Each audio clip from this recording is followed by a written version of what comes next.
प्यारे भक्तगणों, आज है फाल्गुन महीने की शुक्ला पक्ष की बुधवार का दिन और आज आप सभी श्रवण करेंगे गणेश भगवान की बड़ी ही दुर्लभ कथा। कथा को श्रवण करने मात्र से सभी मनोकामना शीघ्र ही पूर्ण हो जाती है। बस कथा को पूरे श्रद्धा भक्ति के साथ गणेश जी का ध्यान लगाकर श्रवण करें।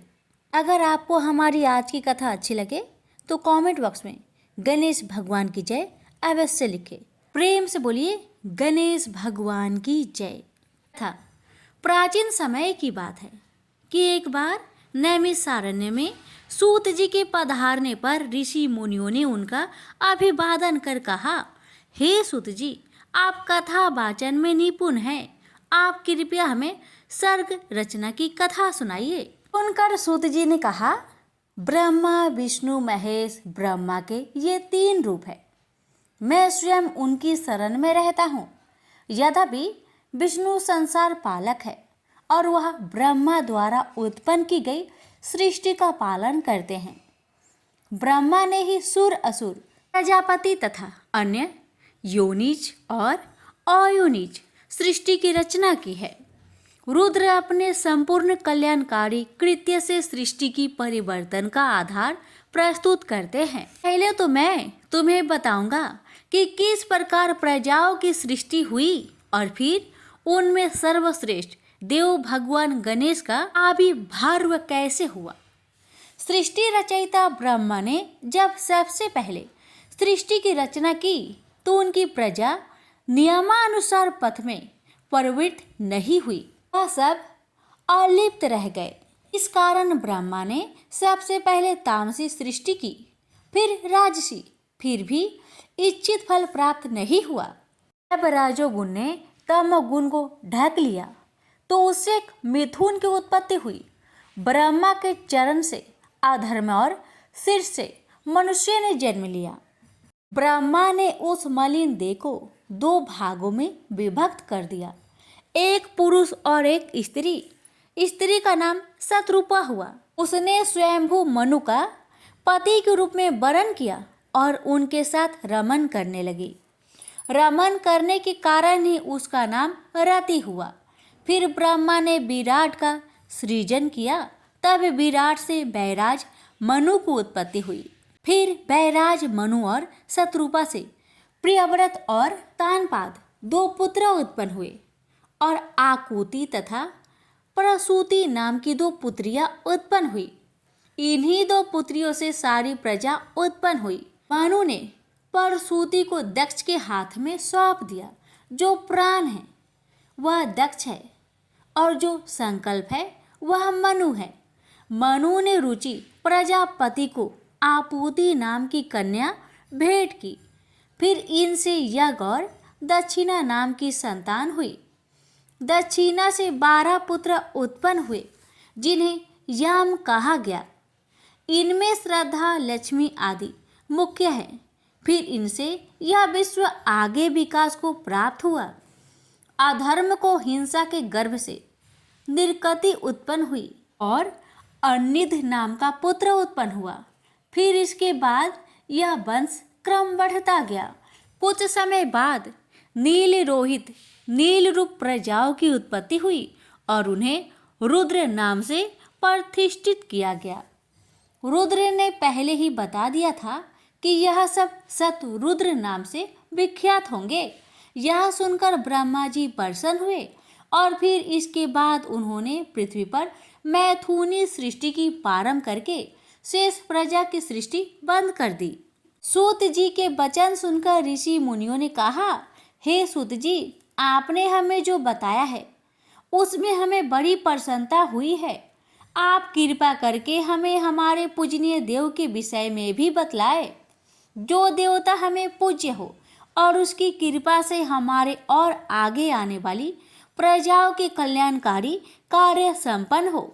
ऋषियों की बात सुनकर सूत जी ने कहा कि ऐसे देव जो केवल एक ही हैं और वह है महादेव और पार्वती के पुत्र श्री गणेश। गणेश जी का नाम सुनते ही ऋषि मुनि बहुत प्रसन्न हुए और उन्होंने सूत जी से निवेदन किया कि आप हमें गणेश जी के विषय में विस्तार से बतलाइए। क्योंकि अभी तक आपने जो कुछ भी बताया है उससे पता चलता है कि गिरिजासुत गणेश जी के जन्म के विषय में अनेक कथाएं प्रचलित है। ऋषियों की बात को सुनकर सूत जी अपने आसन पर बहुत ध्यान पूर्वक बैठ गए। क्षण भर उन्होंने कुछ सोचा और फिर कहना प्रारंभ किया। नमस्तस्मै गणेशाय ब्रह्म विद्या प्रदायिने यस्याय गस्ताय नाश विघ्न सागर शोषणे। गणेश जी देवों में श्रेष्ठ देव है। जो भी कार्य उनको नमन करके प्रारंभ किया जाता है वह अवश्य सफल होता है। सूत जी ने आगे बताया, जो ऋषि मुनि मनुष्य पृथ्वी के वासी गणेशाय नमः का पाठ करके अपना कार्य प्रारंभ करते हैं उन्हें निश्चित ही अपने कार्य में सफलता मिलती है। तब मुनियों ने सूत जी से कहा, पहले तो आप कृपा करके हमें भिन्न रूपों से गणेश जी के जन्मों का वृत्तांत सुनाइए। वे तो महाप्रभु है, उनके जन्म की विभिन्न पुराणों में अलग अलग रूपों में वर्णित किया गया है। और हे सूत जी, हम सृष्टि की आदि व्यवस्था के विषय में भी आपसे जानना चाहते हैं। सूत जी ने मुनियों की जिज्ञासा जानकर कहा, पहले मैं आपको शिव जी और गणेश जी के चरित्र वर्णन से लाभ देकर यह बताऊंगा कि ब्रह्मा विष्णु और महेश भगवान रुद्र के अंग से ही रचे गए हैं। ऋषिगण बोले, कृपया यह बतलाइए कि शिव और गणेश का सर्वश्रेष्ठ रूप व चरित्र क्या है। शिव जी के पुत्र को कैसे प्रसन्न किया जा सकता है। जैसा कि आपने कहा ब्रह्मा विष्णु और महेश भगवान रुद्र के अंग से उत्पन्न हुए, पर फिर भी महेश के पूर्णास के रूप में माने जाते हैं। सूत जी बोले, एक बार नारद जी ने भी ब्रह्मा जी से ऐसा ही प्रश्न किया था। ब्रह्मा जी ने संसार की रचना, उत्पत्ति और स्वरूप का वर्णन नारद जी से इस प्रकार किया। सृष्टि की प्रारंभिक अवस्था में जब प्रलय हुए और उस विनाश काल में स्थावर, जंगम, सूर्य, ग्रह, तारे आदि सब नष्ट हो गए तो केवल एक सद्ब्रह्मा ही शेष बचे थे। उस अंधकार के साम्राज्य में सद्ब्रह्मा ही मन, वाणी और इंद्रियों के ज्ञान के प्रकाश से भरे हुए थे, जो योग द्वारा ध्यान मग्न थे। वे नाम रूप वर्ण सत असत और अन्य कर्मों से परे थे। ब्रह्मा जी ने नारद से कहा कि प्रलय काल के बाद सत्य ज्ञान परम तत्व वह अनंत रूप ही शिव का लिंग उस सद ब्रह्मा स्वरूप में बचा रहा। इस रूप को ही भक्त व ज्ञानी ईश्वर या भगवान के नाम से पूजते हैं। यह शिव का महान रूप ही परमेश्वर कहलाया। ये शिव ही अपने से अनस्वर शक्ति उत्पन्न करता है। परमेश्वर के इसी स्वरूप का नाम प्रकृति, माया और निर्विकार बुद्धि से जाना जाता है। प्रकृति की शक्ति रूपा अंबिका त्रिदेव जननी, नित्य तथा मूल प्रकृति कहलाती है।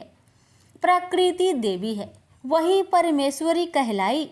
बाद में प्रकृति के अंबिका रूप में 8 भुजाएं और विचित्र मुख प्रकट हुए। सांसारिक माया के संयोग से यह अन्य अनेक रूपों में बदल गई। उस पर ब्रह्मा रूप शिव के माथे पर चंद्रमा और सिर पर गंगा सुशोभित होती है। उनके 3 नेत्र, 5 मुख और 10 भुजाएं हैं, जो उनके विचित्र और शक्तिमयी पावन रूप के द्योतक है।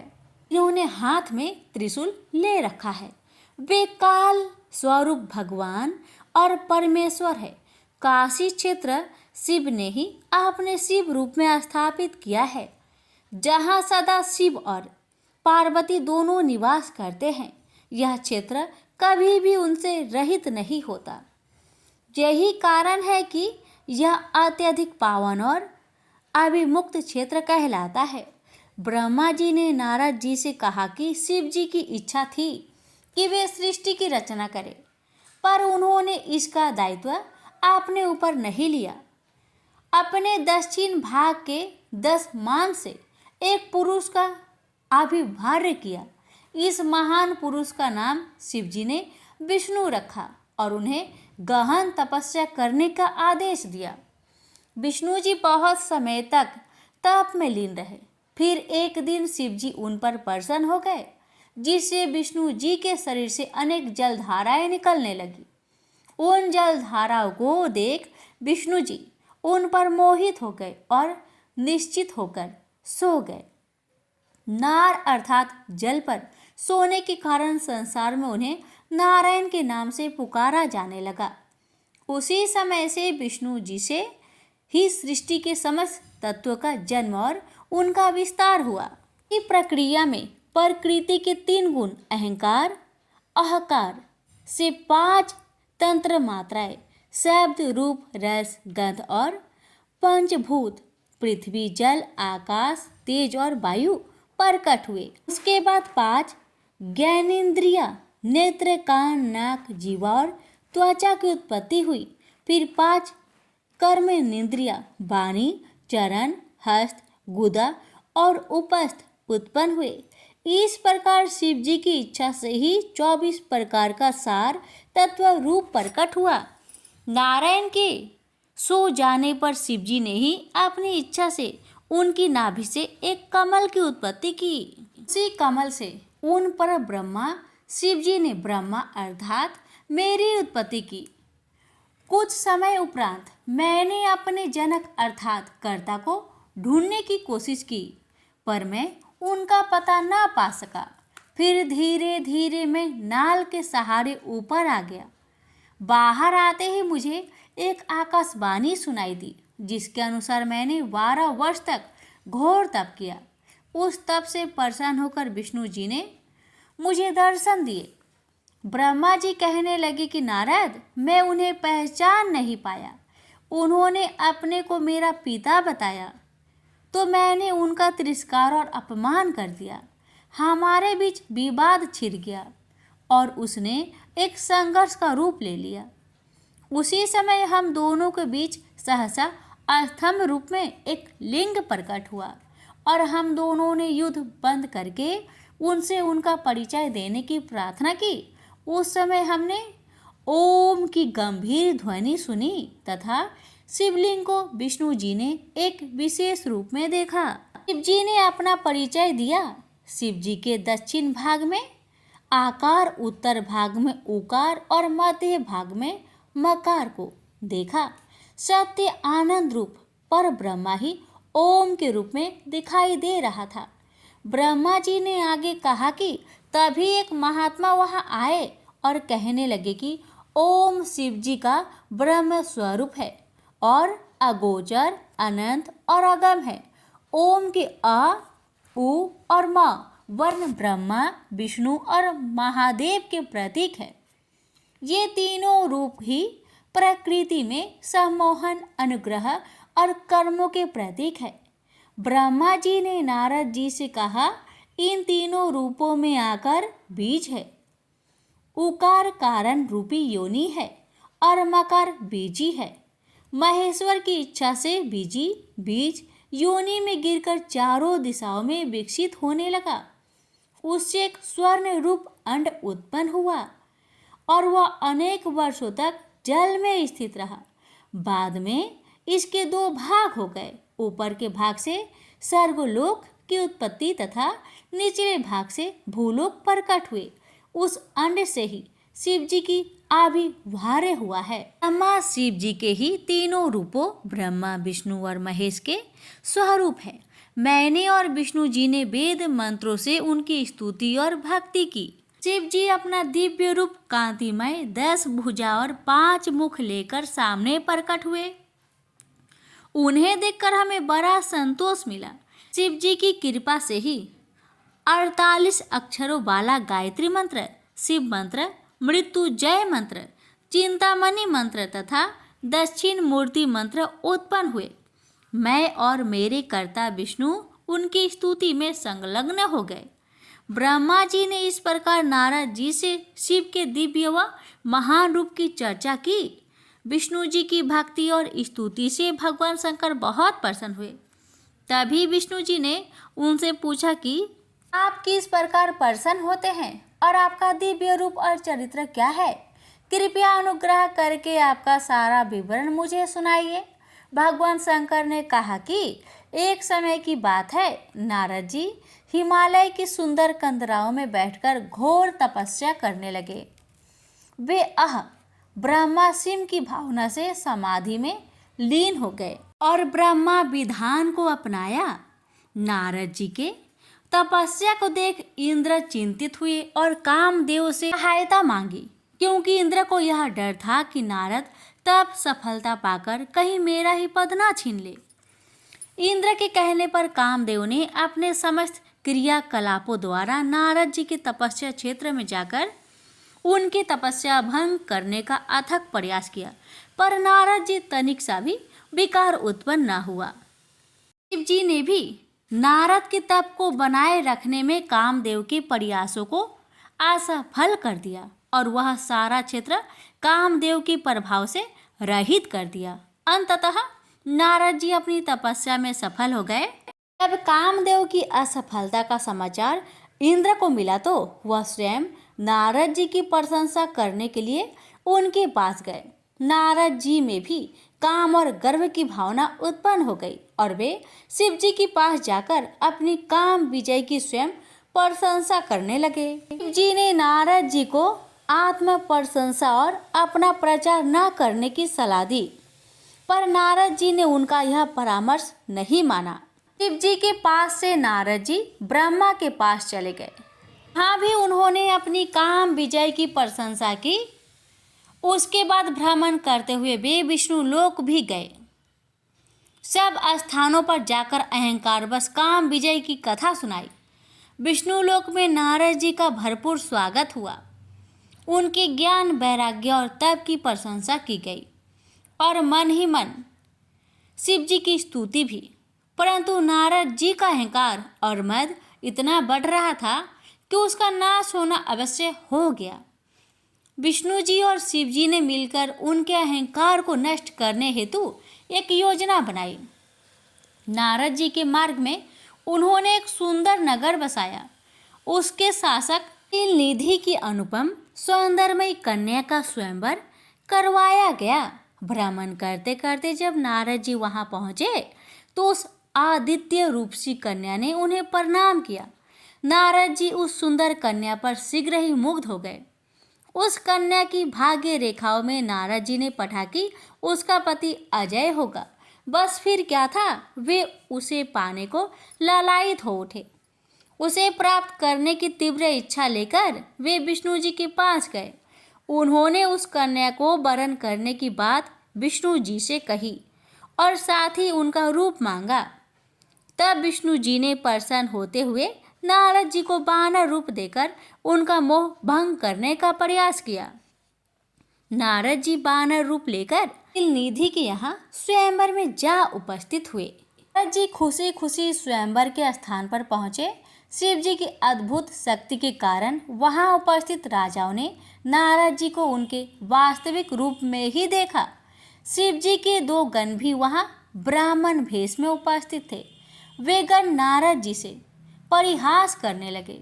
जब शीलनिधि की कन्या वरमाला लेकर स्वयंवर में आई तो वे उसे ऊचक ऊचक कर देखने लगी। वह रूपसी कन्या उन्हें देखकर चिंतायुक्त हो गई। कन्या ने जैसे ही द्वार पर देखा तो भगवान विष्णु अपने अनुपम रूप में वहां आकर खड़े थे।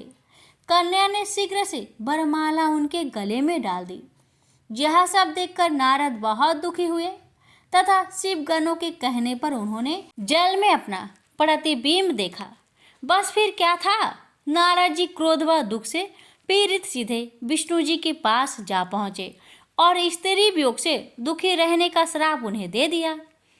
साथ ही ये भी कह दिया कि इस दुख को दूर करने के लिए आपको वानरों की सहायता लेनी पड़ेगी।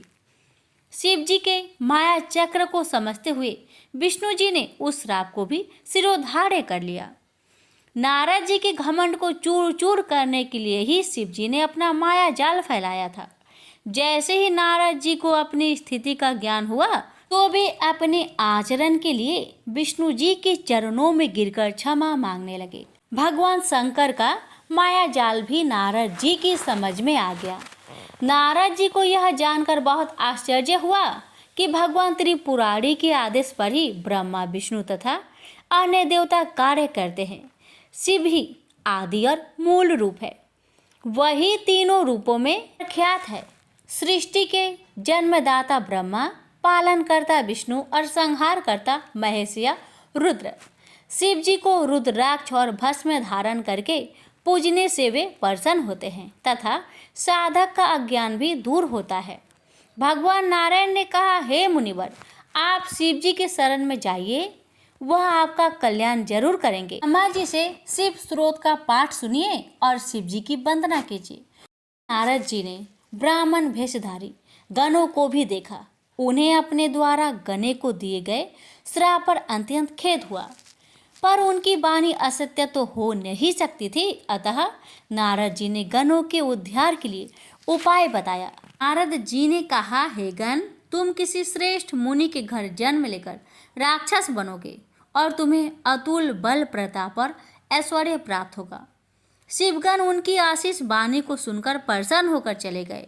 ऋषियों ने सूत जी से पूछा कि आप कृपा कर यह बतलाइए कि शिव के अनेक रूप क्या है, वे कैसे सृष्टि की उत्पत्ति, पालन और संहार करते हैं। सूत जी ने शिव जी की महिमा का वर्णन इस प्रकार किया। उत्पत्ति के आधार पर 4000 पुंज का ब्रह्म रूपी मेरा एक दिन होता है, नहीं परिमाण की रात्रि होती है। इसी परिमाण के आधार पर शिव जी की आयु 100 वर्ष होगी। प्रत्येक वर्ष में 12 महीने और 1 माह में 30 दिन होंगे। परिमाण पूर्व निश्चित होंगे। शिव जी का 1 वर्ष विष्णु जी का 1 दिन होगा और इस रूप में उनकी आयु 100 वर्ष की होगी। विष्णु का 1 वर्ष शिव के 1 दिन के बराबर होगा।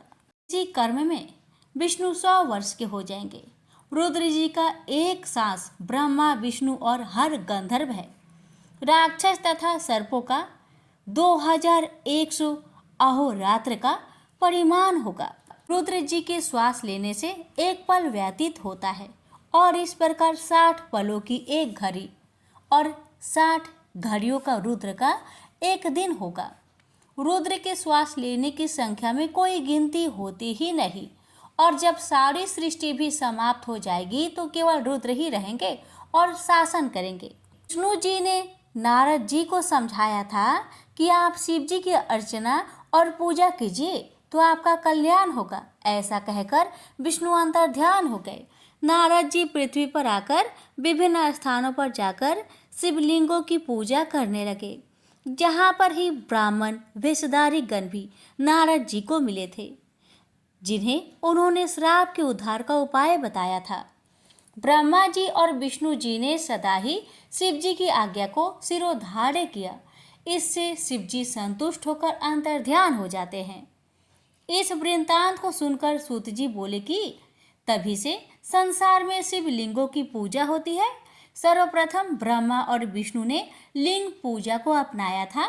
सूत जी ने कहा, विधि विधान से प्रतिष्ठित लिंग की उपासना रिद्धि सिद्धि देने वाली है। गुणों की महत्ता के आधार पर रुद्र का श्रेष्ठ रूप स्वयं भगवान शंकर ही है। मुनिवरों ने सूत जी के प्रति कृतज्ञता प्रकट की और शिव पूजन का विधि विधान बताने का अनुरोध किया। ऋषियों के प्रश्नों को सुनकर श्री सूत जी ने कहा कि ब्रह्मा से नारद जी ने, उपमन्यु से कृष्ण ने और सनत कुमार से व्यास जी ने यही प्रश्न किया था। फिर सूत जी ने शिवलिंग की पूजा का विधि विधान ऋषियों को बताया।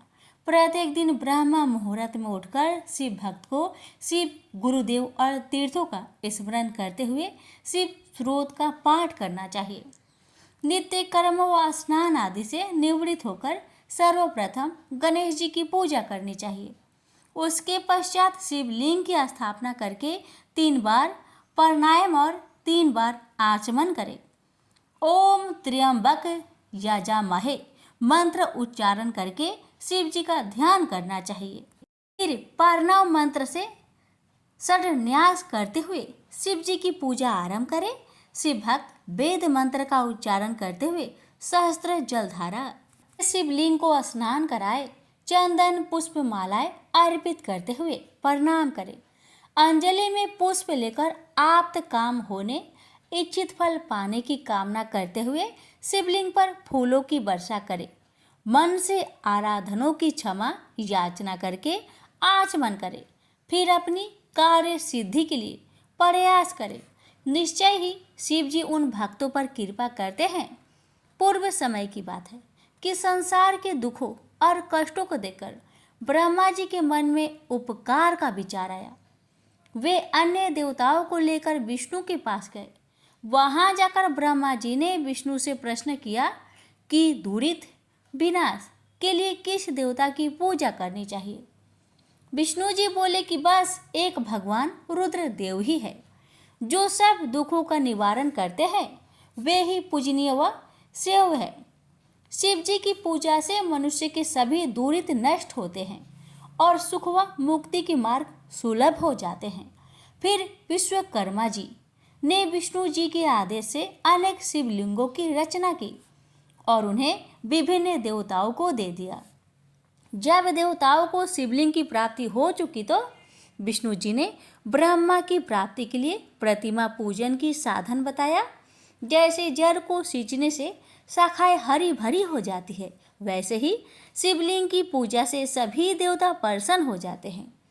विष्णु जी से यह जानकर देवतागण अपने अपने धाम को लौट आए और एकचित होकर निष्ठापूर्वक शिवलिंग की पूजा करने लगे। ब्रह्मा जी ने नारद से यह भी कहा कि इन पत्र पुष्पों से शिव जी की पूजा करने से क्या फल मिलता है। लक्ष्मी प्राप्ति के लिए शिव की पूजा कमल पत्र, शंख पुष्प और बेल पत्र से करनी चाहिए। 50 कमल पुष्पों से शिव पूजन रोग निवारक होता है। 1 सहस्त्र कमलों की पूजा भाग्यदायक होती है।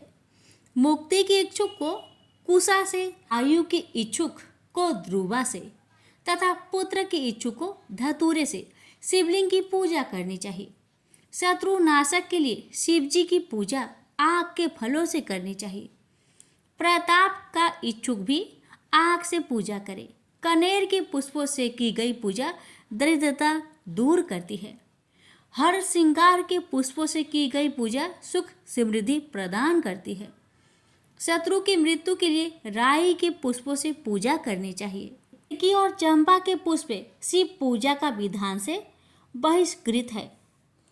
ऋषियों ने सूत जी से पूछा कि शिव जी अंतर्ध्यान कैसे हो गए, तो उन्होंने कहा कि नारद जी ने भी ब्रह्मा से यही प्रश्न किया था। तब ब्रह्मा जी ने बताया कि शिव जी के अंतर्ध्यान होने पर मैंने हंस का और विष्णु जी ने वरा का रूप धारण कर लिया और सृष्टि की रचना पर विचार करने लगे। हंस और वरा का रूप धारण करने का कारण भी ब्रह्मा जी ने बताया। हंस की गति सदैव ऊपर जाने की और वराह की गति सदैव नीचे जाने की होती है। नारद जी के जिज्ञासु दृष्टि को देख ब्रह्मा जी ने उन्हें समझाया कि हंस में क्षीर नीर जैसी विवेक बुद्धि और अतत्व ज्ञान की अद्भुत शक्ति है। हंस ही ज्ञान अज्ञान के निर्धारण में सर्वाधिक सक्षम है। वरा के नीचे जाने की निश्चल गति होती है। अतः विष्णु जी ने उसका रूप धारण कर लिया। सृष्टि की रचना से परिचित कराते हुए ब्रह्मा जी ने नारद जी से कहा कि शिव जी के अंतर्ध्यान हो जाने पर विष्णु जी ब्रह्मांड को छोड़कर बैकुंठ चले गए और उस समय मैंने शिव जी और विष्णु जी को सर्वप्रथम प्रणाम किया तथा सबसे पहले जल का निर्माण किया। उस जल में एक अंजलि डालकर 24 तत्वों वाला एक अंड प्रकट किया। बाद में वह विराट रूप में प्रकट हुआ। ब्रह्मा जी ने नारद जी से कहा कि उस विराट रूप में चेतना व जीवन डालने के लिए मैंने 12 वर्ष घोर तप किया। फलस्वरूप अंत में विष्णु जी ने उस अंड में प्रविष्ट होकर उसे चैतन्य किया। इसके बाद जब मैंने सृष्टि रचना का कार्य प्रारंभ किया तो सर्वप्रथम अभिधा और अंधकार प्रधान पाप की सृष्टि की रचना मेरे सामने प्रकट हुई। उससे मैंने अस्थावरों की रचना की। फिर मैं पूरा मुख्य सृष्टि का निर्माण करने के लिए शिव जी का ध्यान करने लगा। उनकी अनुकंपा से तिरछे चलने वाले जीव पैदा हुए। पर नारद, मैं उस सृष्टि रचना से संतुष्ट नहीं हुआ। मैंने सतोगुणी देवों की सृष्टि की रचना की। उसके बाद शिव जी की आज्ञा से मैंने रजोगुण प्रधान मानव की रचना की। इस प्रकार तामसी अस्थावर देव और मानव सृष्टि का निर्माण हो जाने के बाद मैंने अनेक सर्गों की रचना करने का विचार किया। सर्गों की रचना में 3 सर्ग उत्पन्न हुए। पहला महत् सर्ग, दूसरा सूक्ष्म भौतिक सर्ग तथा तीसरा वैचारिक सर्ग। वैचारिक सर्ग से प्राकृतिक सृष्टि उत्पन्न हुई। इस प्राकृतिक में विकार उत्पन्न हो जाने पर अवर्णीय कुमार सर्ग की उत्पत्ति हुई। निजात्मक सर्ग की अस्तित्व में आने पर मानस पुत्र और सनकादि उत्पन्न हुए। सनकादि को वैराग्य भावना थी, अतः उन्होंने सृष्टि रचना के मेरे आदेश की अवज्ञा की। उनके व्यवहार पर मुझे अत्यधिक क्रोध आया और उसके कारण मेरे नेत्र से आंसू भी आने लगे। मेरी दुखित अवस्था को देखकर भगवान विष्णु प्रकट हुए और मुझे सांत्वना दी। उन्होंने कहा कि मैं भगवान शिव की आराधना करूं। मेरे शिव ध्यान से भगवान शंकर प्रसन्न हुए। वे अर्धनारीश्वर नीलोहित शिव रूप में प्रकट हुए और मेरी प्रार्थना पर उन्होंने अपने अनुकूल रुद्र की स्थापना की। मैंने शिव जी से प्रार्थना की कि ऐसे मानवीय सृष्टि की रचना करे जो मरना धर्मा हो, पर महादेव इस कार्य को करने को तैयार न हुए। उन्होंने दुख सागर में निमग्न होने वाली और शुभ न लगने वाली सृष्टि की रचना न करने इच्छा प्रकट की। शिव जी ने कहा कि मैं शरणागत का उद्धार करता हूँ और उसे तत्व ज्ञान कराता हूँ, इसलिए मैं सुख दुखमयी प्रजा की सृष्टि नहीं करूँगा। ऐसे सृष्टि का कार्यभार आप ही संभाले। हाँ, मायावी बाधा तुम्हें इस कार्य में उपस्थित नहीं होगी। ऐसा कहकर शिव जी तो अंतर्ध्यान हो गए और मैंने अपने कार्य सृष्टि रचना को करते रहने का विचार बना लिया। मैंने पंचभूतों के वशीकरण के द्वारा पृथ्वी, जल, वायु, आकाश, पर्वत, समुद्र, वृक्ष आदि का काला आदि से युक्त युग व पलों की सृष्टि की। हे नारद, इस पर भी मैं संतुष्ट न हुआ। फिर मैंने पुनः शिव जी का ध्यान किया। इस बार मैंने अंबिका सहित शिव जी की स्तुति की, इसलिए उसके बाद मुझे जो शक्ति प्राप्त हुई उससे मैं संतुष्ट हुआ। फिर मैंने नेत्र से मरीच को, हृदय से भृगु को, समान वायु से वशिष्ठ को, आपान वायु से ऋतु को, अंगिरा को सिर से, पुलह को कर्ण से, पुलसत्य को उदान वायु से, आत्री को स्रोत से, ऋतु को प्राण से निर्मित किया। हे नारद, अपनी छाया से तुम्हें और कदर्म को बनाया। सब साधनों के आधार भूत धर्म को अपने संकल्प से जन्म दिया। फिर मैंने परम संतोष का अनुभव किया। सृष्टि रचना के इसी क्रम से मैंने स्वयं को 2 रूपों में विभक्त किया, एक पुरुष और एक नारी। पुरुष का रूप मनु और स्त्री का रूप शत्रुपा था। उन स्त्री व पुरुष से मैंने मैथुनी सृष्टि उत्पन्न की। उन दोनों से 2 पुत्र प्रियव्रत व उत्तानपद तथा 3 पुत्रियां आकृति, देवहूति व प्रस्तुति उत्पन्न हुई। आकृति को रुचि ने ग्रहण किया, देवहूति को कदर्म ने और दक्ष प्रजापति ने प्रस्तुति को ले लिया। इन सब संतानों से चर अचर संसार भर गया। जगत में इस प्रकार मेरे ही सब रूप फैल गए। आकृति से 2 संतान उत्पन्न हुई, दक्षिण और यज्ञ। फिर यज्ञ ने दक्षिण के 12 पुत्र को जन्म दिया। देवहूति से भी अनेक संतानें उत्पन्न हुई। दक्ष ने 24 कन्याओं को जन्म दिया, जिनमें श्रद्धा, लक्ष्मी, धृति, पुष्टि, मेधा, क्रिया, बुद्धि, लज्जा, वायु, शांति, सिद्धि और कृति, इनको उन्होंने यमराज को दे दिया। इस अन्य पुत्रियां पिता को सौंप दी, जिनके नाम ख्याति, स्मृति, प्रति, क्षमा, संतति, अनुरूपा, स्वाहा, स्वाधा, भृगु, भव, मरीच, अंगिरा, पुलसत्य, ऋतु, अत्रि, वशिष्ठ, बन्य आदि थे। इन सब की उत्पत्ति के बाद तो शिव जी की ऐसी कृपा हुई की सृष्टि में असंख्य जीव व जातियां उत्पन्न हुई, जिनमें ब्राह्मण की सर्वोत्कृष्ट जाति है। ब्रह्मा जी ने नारद जी को शिव के और भी रूपों का वर्णन करते हुए कहा कि निर्गुण भगवान शिव का बाया अंग विष्णु है। मैं ब्रह्मा उनका स्वयं अंग हूँ और उनका हृदय रुद्र है। इसी क्रम से 3 गुण सत्व, रज और तम की स्थिति जानी जाती है। शिव की ही सतगुणी माया का रूप सती, रजोगुणी माया का रूप सरस्वती और तमोगुणी माया का रूप लक्ष्मी है। सती का विवाह शिव जी के साथ हुआ। सती ने अपने पिता दक्ष के यहाँ स्वयंवर में शिव जी का स्थान न देखकर अपने प्राण त्याग दिए थे। देवताओं के आग्रह पर फिर सती ने हिमाचल के गर्भ जन्म लिया, जिसका नाम पार्वती था। पार्वती ने तपस्या करके फिर से शिव जी को प्राप्त किया। शिव जी के विषय में अनेक बातें जान लेने पर भी नारद जी ने कहा, हे पूज्य पितामह ब्रह्मा, क्या आप मुझे शंकर जी के हिमालय गमन व कर्मों के बारे में बताने की कृपा करेंगे?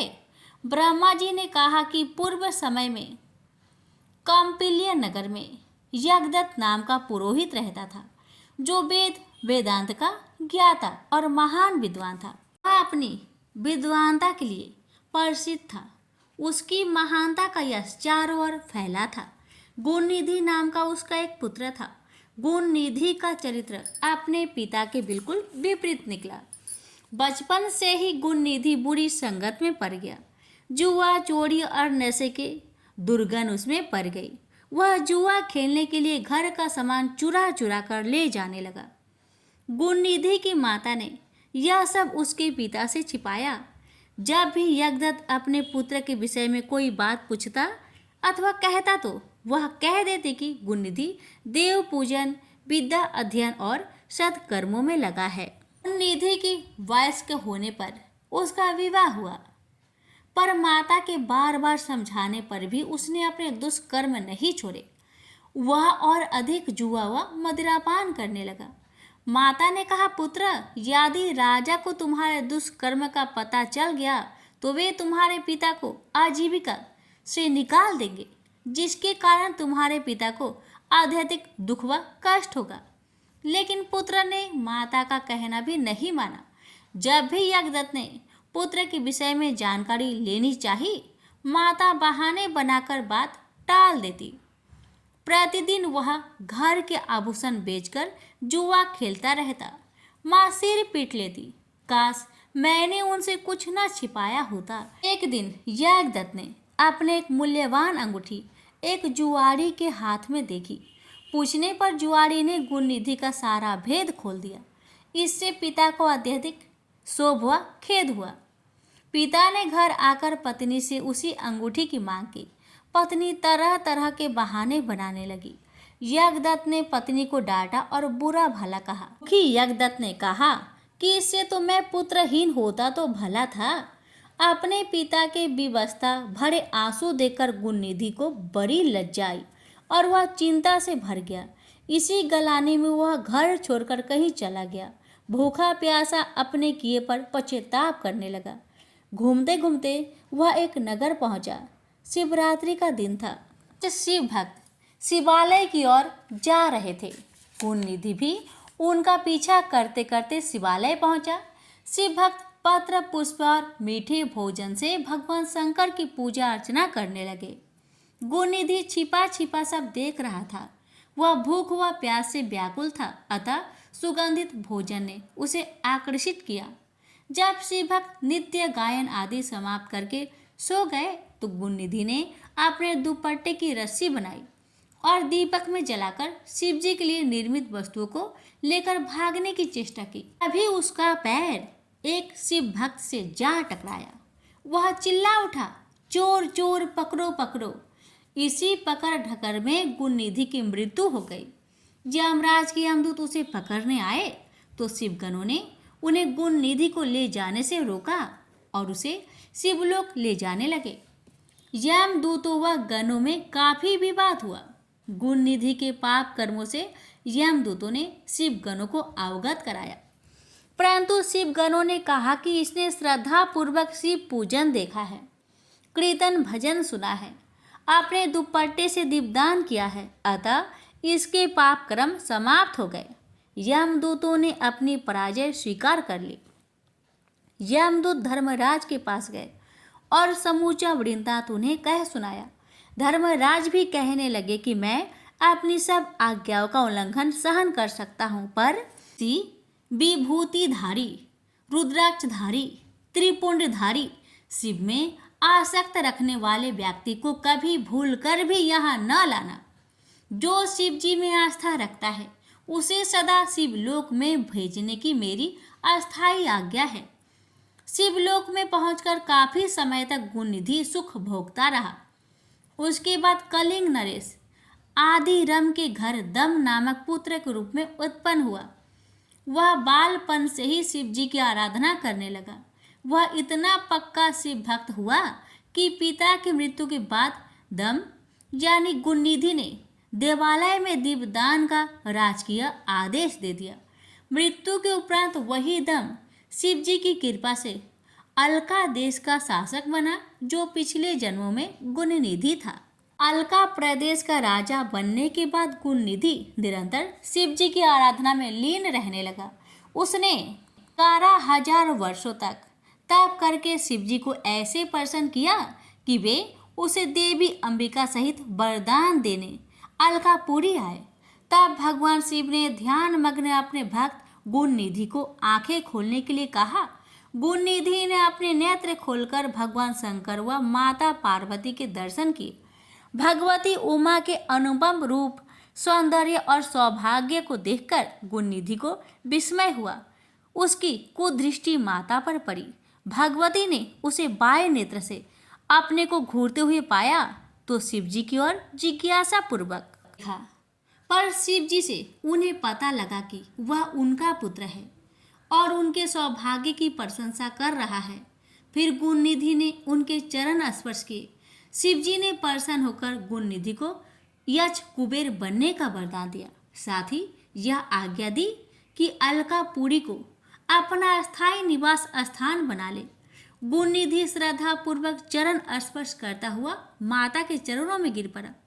भगवती ने उसे वरदान दिया, अटूट शिव भक्त बने रहो। मेरे रूप के प्रति देश के कारण तुम्हारा फूटा हुआ नेत्र पीत वर्ण का हो जाएगा तथा तुम्हारा नाम कुबेर होगा। तभी से वह अलकापुरी के समीप एक नगर में रहने लगा। उस नगर का निर्माण विश्वकर्मा ने किया था। शिल्पकार विश्वकर्मा ने कैलाश पर्वत पर भी एक सुंदर सुविधाजनक रहने का स्थान बनाया, जहां आकर शंकर जी आत्मस्थ होकर योगलीन हो जाते हैं। अपने गणों से यहाँ बैठकर विभिन्न विषयों पर चर्चा करते हैं। यहीं से अनेक लीलाएं और माया का निर्माण करते हैं। इस प्रकार हे नारद, शिव जी कैलाश पर्वत पर रहकर अनेक प्रकार के कर्मों में लीन रहते हैं। प्रेम से बोलिए गणेश महाराज की जय। हर हर महादेव। माता पार्वती की जय। पर सरगारम खंड सृष्टि की उत्पत्ति, पालन व संहार की कथा समाप्त हुई। कथा अच्छी लगे तो दूसरों को शेयर करना ना भूले। धन्यवाद।